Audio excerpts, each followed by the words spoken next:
इस बार क्या सोचा है, क्या लगाओगे? सोच रहा हूँ इस बार मटर लगाऊं। पर 2 साल पहले जब मटर लगाई थी तब पता है ना क्या हुआ था। हाँ याद है, आधी मटर खराब हो गई थी, लेकिन तब तो उसमें कीड़ा लग गया था ना। इस बार मैं ध्यान रखूंगा।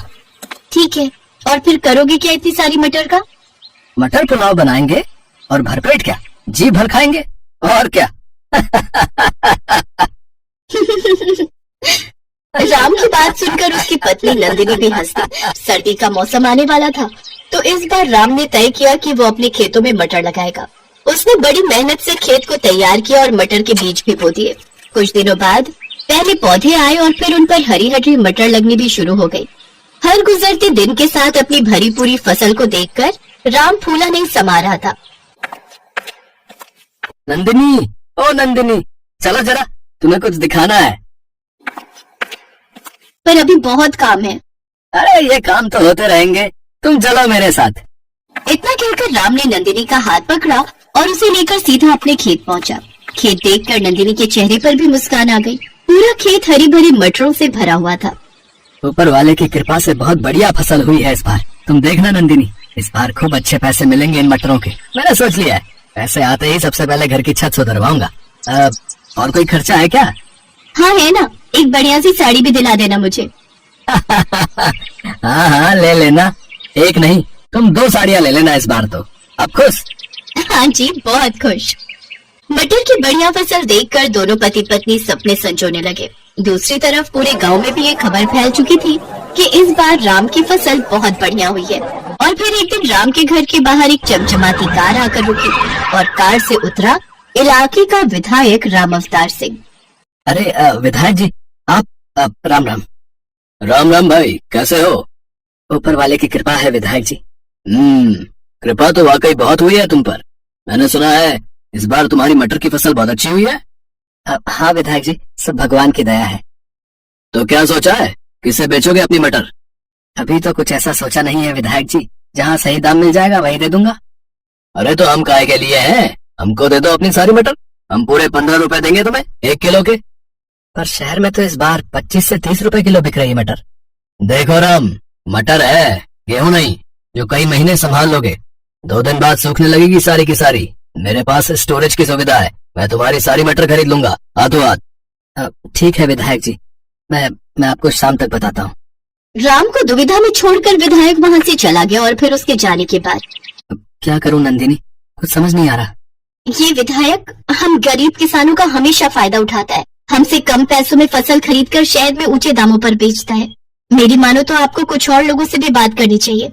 इतना आसान नहीं है नंदिनी, रामावतार की मर्जी के बगैर कोई व्यापारी मेरी मटर नहीं लेगा।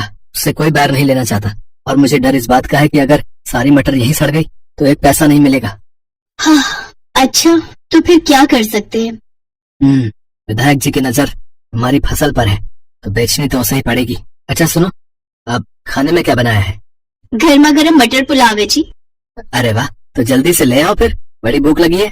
पिछली बार राम ने अपने खेत में धान बोए थे और उस बार भी उसकी फसल अच्छी हुई थी, तो घर में चावलों की कमी नहीं थी।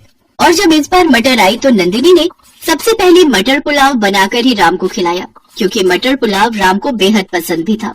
जब राम और नंदिनी खाना खा रहे थे तभी उन्हें बाहर से शोर सुनाई दिया। लोगों के चीखने चिल्लाने की आवाजें आ रही थी।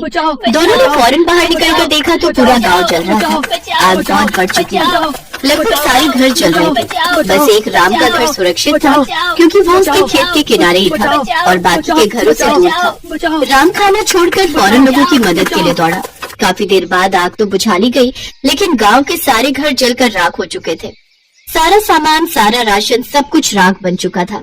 हिम्मत रखिए आप सब, हम सब मिलकर कुछ न कुछ जरूर कर लेंगे। एक काम करते हैं, विधायक जी के पास चलते हैं, उनसे मदद मांगते हैं। हाँ ठीक कह रहे हो, चलो चलते हैं। पूरा गांव रामावतार विधायक के पास पहुंचा। गांव के लोगों ने विधायक से अपनी परेशानी बताई तो विधायक ने उन सबको धुतकार दिया। चलो अब क्या बस यही काम रह गया है? लापरवाही करो तुम, आग लगाओ तुम, और भरपाई करूँ मैं, मतलब कि सरकार। गांव के लोगों को विधायक पर गुस्सा आ रहा था, पर वो मजबूर थे और मुंह लटकाकर वहाँ से जाने लगे। तभी विधायक ने राम को आवाज लगाई। अरे राम, जाओ, इनका चक्कर छोड़ो। तुम्हारी फसल तो ठीक है ना? हाँ जी, मेरी फसल तो बिल्कुल सुरक्षित है। हाँ तो एक काम करो, 16 रुपए ले लेना भाई, लेकिन अब जल्दी सौदा पक्का करो और सारी मटर यहाँ पहुँचाओ, समझे? विधायक जी माफ करो, लेकिन मैं आपसे कोई सौदा नहीं करना चाहता। अच्छा, तो क्या करेगा मटर का? है? किसी और को मैं तुझे बेचने नहीं दूंगा।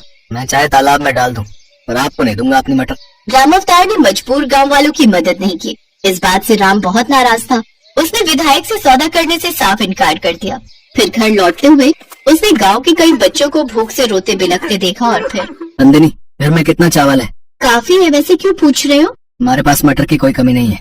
तुम एक काम करो, मैं कुछ लोगों को साथ लेकर एक बड़ा चूल्हा बनाता हूँ और तुम गांव की औरतों के साथ मटर पुलाव बनाने की तैयारी करो सबके लिए। जब तक मेरे घर में मटर और चावल का एक भी दाना है, मेरे गांव का कोई बच्चा भूख से नहीं रोएगा। लेकिन फिर हम लोग। अपने बारे में बाद में सोचेंगे नंदिनी, फिलहाल गांव के बारे में सोचना है। नंदिनी ने इसके बाद कुछ नहीं कहा और खाना बनाने की तैयारी शुरू कर दी। अगले कुछ दिनों तक नंदिनी की रसोई में ढेर सारा मटर पुलाव पकता रहा और गांव के लोगों की भूख मिटाता रहा। पूरा गांव राम और नंदिनी को दुआएं दे रहा था। लेकिन फिर धीरे धीरे राम के घर चावल और मटर खत्म होने लगे और राम और नंदिनी सोच में पड़ने लगे। तभी एक दोपहर को कुछ ऐसा हुआ जिसकी उम्मीद किसी को नहीं थी। अरे मुख्यमंत्री साहब, आप मुझ गरीब के घर। राम राम साहब। अरे नंदिनी, ओह साहब, आप अंदर आइए। नहीं, यहाँ बैठिए, यहाँ बैठिए साहब। अरे बस करो भाई, तुम पहले ही बहुत कुछ कर चुके हो। यहाँ जो कुछ हुआ उसके बारे में मुझे सब पता चल चुका है। लेकिन अब किसी को परेशान होने की जरूरत नहीं है। मैंने आदेश दे दिए, कलेक्टर साहब सारी व्यवस्था कर देंगे। बहुत बहुत शुक्रिया साहब। अब तो कुछ नहीं चाहिए। हमें चाहिए तुम्हारे जैसे उम्मीदवार जो सच्चे दिल से जनता की सेवा करें। यहाँ के विधायक की सारी पोल पट्टी खुल चुकी है और इस बार के चुनाव में तुम्हें इस इलाके से टिकट देना चाहता हूँ ताकि यहाँ सही मायने में विकास हो सके। सीएम साहब की बात सुनते ही गांव के लोग सीएम साहब और राम की जय के नारे लगाने लगे। सीएम भी समझ चुके थे कि अब राम को विधायक बनने से कोई नहीं रोक सकता क्योंकि जनता राम के साथ थी। राम ने भी हाँ कर दी और फिर सीएम साहब के जाने के बाद, सुनिए ना, जब आप विधायक बन जाएंगे तब तो मेरे लिए साड़ी ला देंगे ना? हाँ, इस बार पक्का।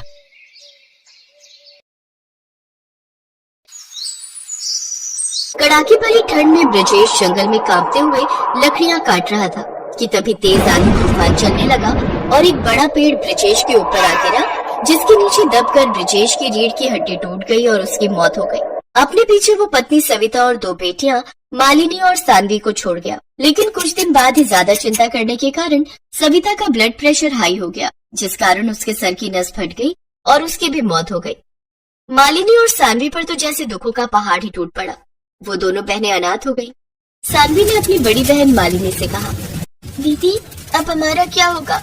बिना माँ बाबा के हम कैसे रहेंगे? तू चिंता मत कर छोटी, मैं हूँ ना, हम दोनों ही एक दूसरे का सहारा बनेंगे। ऐसे ही कुछ दिन बीत गए। बाहर ठंड बढ़ती जा रही थी। वो दोनों बहनें अपनी झोपड़ी में बैठी रहती। उन दोनों बहनों का जैसे तैसे खाने का गुजारा चल रहा था। एक रोज जब बाहर तेज ठंड थी तो मालिनी और सानवी अपनी झोपड़ी में बैठकर आग ताप रही थी। तभी सानवी ने मालिनी से कहा, दीदी जब माँ बाबा थे तो कितना मजा आता था ना। पापा सर्दियों में हर हफ्ते मुर्गी लाते थे और माँ उसका हांडी चिकन बनाती थी। माँ के हाथों के हांडी चिकन खाने की बहुत याद आती है दीदी। क्या अब हमें कभी वो नसीब नहीं होगा? होगा मेरी बहन, जरूर होगा। वो जंगल वाले अंकल ने कहा था ना कि सरकार बाबा की मौत का कुछ मुआवजा हमें देगी। चल उनसे मिलकर आते हैं। वो दोनों उस सरकारी अधिकारी के पास जाते हैं। देखिए, सरकार का कहना है कि ब्रजेश की मौत प्राकृतिक वजह से हुई है। इसमें डिपार्टमेंट की कोई गलती नहीं, इसलिए उन्होंने तो मुआवजा देने से इनकार कर दिया है। लेकिन तुम लोगों की हालत देखकर हम स्टाफ के लोगों ने मिलकर कुछ पैसा इकट्ठा किया है। ये लो 30,000 रुपए। हम सिर्फ तुम्हारी इतनी ही मदद कर सकते हैं। वो दोनों 30,000 रुपए लेकर घर आ गए। लेकिन उस रात मालिनी को बिल्कुल भी नींद नहीं आई। वो रात भर सोचती रही, ये पैसे एक न एक दिन तो खत्म हो जाएंगे, लेकिन उसके बाद हमारा गुजारा कैसे चलेगा? सोचते सोचते कब उसकी आंख लग गई उसे पता ही नहीं चला। फिर अगले दिन मालिनी बाजार से थोड़ा चिकन ले आई और जिस हांडी में उसकी माँ चिकन बनाती थी उस मिट्टी की हांडी में वो चिकन बनाने लगी। उस दिन उन दोनों ने कई दिनों बाद पेट भर कर खाना खाया। अरे वाह दीदी, आपके हाथों में तो बिल्कुल माँ के हाथों जैसा स्वाद है। बल्कि सच कहूँ तो इसमें तो माँ की बनी चिकन हांडी से भी बढ़कर स्वाद आ रहा है। वाह वाह, इस ठंड में तो आज चिकन हांडी खाने का मजा ही आ गया। काश तुम्हारी हांडी चिकन की दुकान होती तो मैं दिन में कई बार खाती। उसकी ये बात सुनकर मालिनी को एक आइडिया आया और उसने जरूरी सामान खरीदा। फिर ठेला लगाकर हांडी चिकन बेचने लग गई। आइए आइए, स्वादिष्ट हांडी चिकन खाइए।